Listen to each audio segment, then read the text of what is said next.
L'objectif de cette vidéo est de calculer le moment dipolaire total d'une molécule à partir du moment dipolaire de plusieurs liaisons de cette molécule. Nous allons prendre comme exemple cette molécule avec un benzène, un substituant chlore et un substituant NO2. Et nous allons considérer que le moment dipolaire total de cette molécule est la somme vectorielle du moment dipolaire de la liaison carbone-chlore, ici en rouge qui vaut 1,57 de Baye, et le moment dipolaire de la liaison carbone-NO2, ici en bleu, qui vaut 4,22 de Baye. Le moment dipolaire total de la molécule, c'est une grandeur vectorielle qui peut se calculer comme la somme vectorielle de ces deux moments dipolaires. Donc la question est quelle est la norme de ce vecteur moment dipolaire total, muté, qui est la norme du vecteur moment dipolaire. Donc, nous allons voir comment calculer cette norme du vecteur en utilisant les coordonnées cartésiennes de chacun des vecteurs. Donc le schéma ici représente la construction géométrique de cette somme vectorielle. Si on fait la somme de ce vecteur rouge avec ce vecteur bleu, on reporte ici le vecteur rouge et on est censé obtenir ce vecteur noir. Donc la première chose à faire lorsqu'on veut calculer les coordonnées cartésiennes de chacun de ces vecteurs, c'est de choisir des axes cartésiens x et y pour calculer les coordonnées de chacun des vecteurs. Donc, ces axes cartésiens x et y, il faut les choisir de la manière la plus habile possible pour simplifier les calculs. Dans notre cas, ça consiste à choisir au moins un des deux vecteurs moment dipolaires de cette molécule sur un des deux axes cartésiens. Ici, on a choisi que ce vecteur moment dipolaire carbone-chlore soit orienté le long de l'axe Y. Donc il s'agit maintenant de calculer les coordonnées, c'est la partie technique la plus compliquée. Il s'agit de projeter chacun des vecteurs moment dipolaires, celui du moment dipolaire carbone-chlore et celui du moment dipolaire carbone-NO2, sur les axes X et Y, pour obtenir les coordonnées X, Y de chacun de ces vecteurs.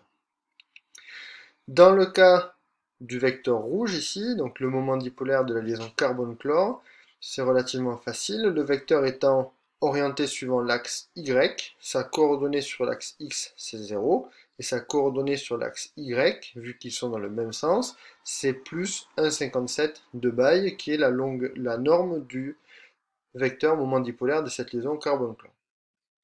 Dans le cas du moment dipolaire de la liaison carbone-NO2, il faut projeter donc, le vecteur bleu ici sur l'axe X et sur l'axe Y. Donc, pour cela, on va se placer dans ce triangle. La coordonnée suivant l'axe X est obtenue avec le cosinus, puisqu'on fait côté adjacent sur hypoténuse, et on a donc cosinus multiplié par la longueur du vecteur moment dipolaire de la liaison carbone-NO2. La coordonnée Y est obtenue à partir du sinus, puisqu'on calcule cette longueur ici, qui correspond au côté opposé, donc on fait côté opposé sur hypoténuse, et donc on a le sinus. Donc vous avez ici l'application numérique, en utilisant un angle θ de 30 degrés. Donc pourquoi on a 30 degrés?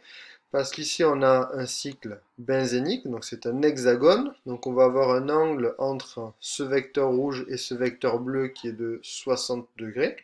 Donc comme on a un angle de 60 degrés entre le rouge et le bleu, il reste 30 degrés pour arriver jusqu'à 90 degrés, et donc avoir l'angle entre l'axe des Y et l'axe des X. Une fois que vous avez calculé ces coordonnées, vous avez réalisé la tâche la plus difficile. Il suffit maintenant de calculer les coordonnées du vecteur noir, qui est la somme vectorielle du vecteur rouge et du vecteur bleu.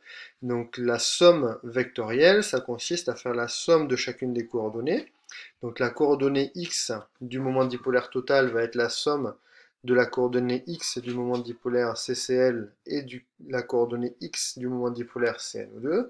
Et la coordonnée y du moment dipolaire total va être la somme de la coordonnée y du moment dipolaire CCl et de la coordonnée y du moment dipolaire CNO2.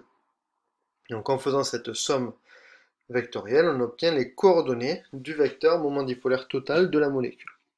Ce qu'on voulait calculer, c'était la norme de ce vecteur. La norme d'un vecteur est obtenue en prenant la racine carrée du carré de chacune de ces coordonnées. Donc on fait ce calcul ici en prenant la racine carrée des deux coordonnées que l'on vient de calculer et on obtient 5,18 de Baye. Donc on obtient un vecteur moment dipolaire total qui est un petit peu plus grand que les moments dipolaires initiaux, ce qui est normal. On pouvait déjà le voir sur la construction géométrique de la somme vectorielle. Comme le vecteur rouge et le vecteur bleu sont orientés dans la même direction, la somme des deux vecteurs donne un vecteur qui est un petit peu plus grand. L'intérêt d'utiliser ces coordonnées pour calculer la norme, c'est qu'on peut également calculer l'angle entre le vecteur moment dipolaire total et les deux autres vecteurs moment dipolaires, ou l'angle entre le vecteur moment dipolaire total et les axes x ou y.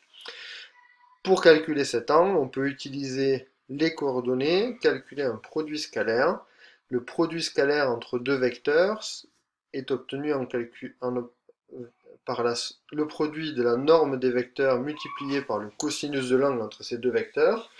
En connaissant les coordonnées et les normes des différents vecteurs, on peut obtenir l'angle de ce vecteur.